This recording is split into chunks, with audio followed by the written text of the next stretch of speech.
Hi! Welcome sa Part 1C ng ating College Entrance Exam Reviewer, General Math Series 1. Kung hindi nyo pa napapanood ang Part 1A at Part 1B, nasa baba sila doon sa description. Anyway, start na tayo! Question number 3. Again, hindi ko na siguro kailangang isulat yung steps. Maging intimidating man yan, ang gagawin lang natin ay i-convert yung words sa numbers. So, 10. 4 times. So, hindi siya basta-basta 4. So, ang dating ay 4 times. Okay. The quantity of 8 minus 3. So, we're gonna have here 8 and 3. Okay. 1 is then added to that result. Okay, 1 as in literally number 1. Next is convert naman natin yung words sa operation. So, 10 is decreased by. So, ibig sabihin, si 10 ay hindi siya pang ma-minus. Decreased by eh. So, si 10 ay ma-minusan mo. So, lagay natin dito ay negative. So, ulitin ko. Decreased by, ibig sabihin yan, hindi pang minus si 10. Ma-minusan mo si 10. 4 times. Oops, nalagay ko na pala yung times. The quantity of 8 minus 3. So, 8 minus 3. So, anong ibig sabihin ng phrase na to? 4 times the quantity of 8 minus 3. So, Tagalogin ko para mas magets natin. 4 times daw ng kung anong sagot ng 8 minus 3.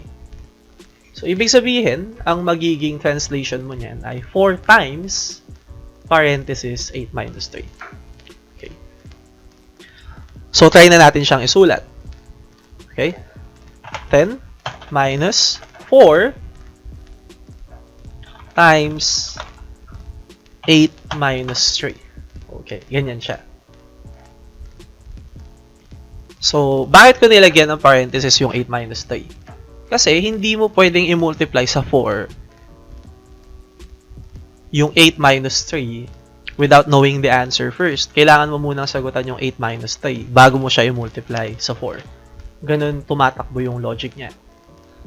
Then, the next sentence, 1 is then added, so dinagdag si 1 to that result.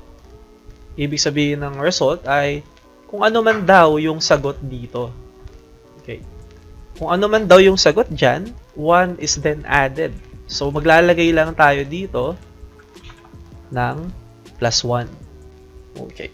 So, yan na po yung magiging equation natin. So, 10 minus 4 times 8 minus 3. From this point forward, ang ilalagay ko na po sa multiplication ay hindi na x. So, siya na ay magiging dot. Okay. So, para maintindihan nyo na ito ay multiplication, hindi siya x. Kasi baka malito kayo sa algebraic na x. Okay. So, sagutan muna natin. Gagamit tayo dito ngayon ng rule ng PEMDAS.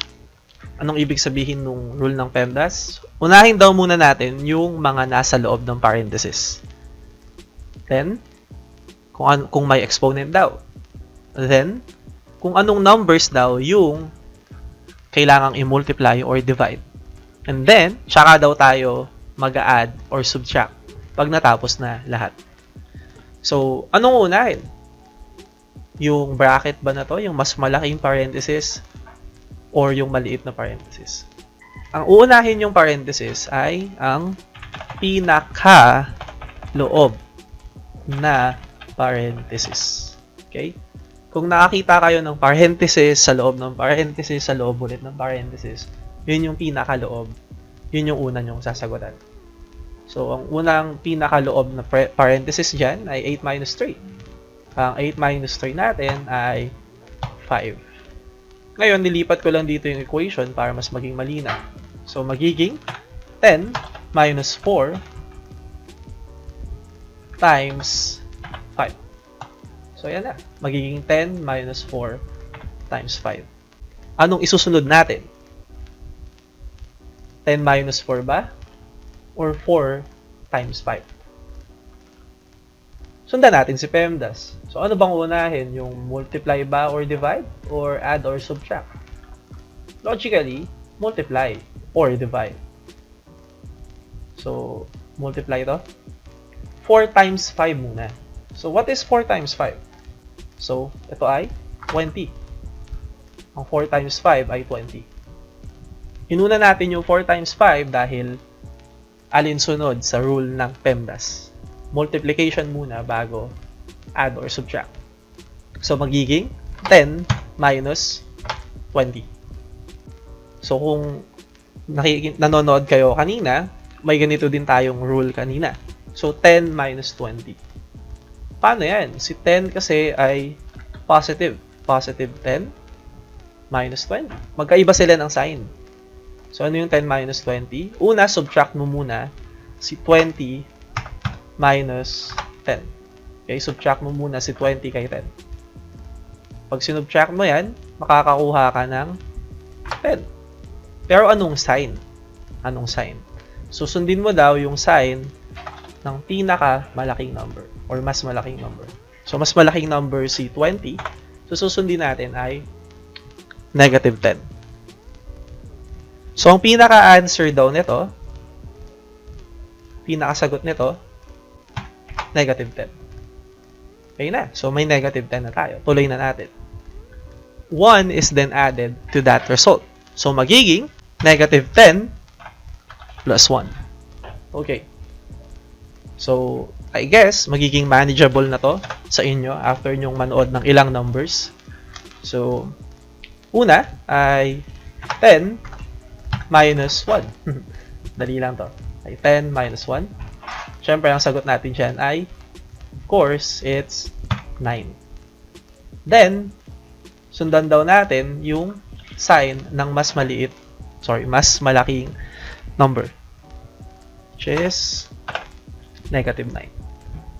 So, ang answer dito ay letter B, negative 9. So, ulitin ko, huwag kayong may intimidate sa isang napakahabang order of operations word problem.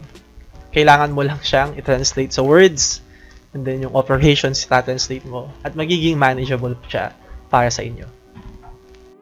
Yun! So, natapos na tayo sa part 1C ng math. Up next na po ay part 1D. May comments or suggestions ba? Paki-iwan na lang sila sa comment section below. At huwag kalimutang mag-like and share and subscribe. And see you po next video. Huwag kalimutan, mag-aral mabuti. Bye!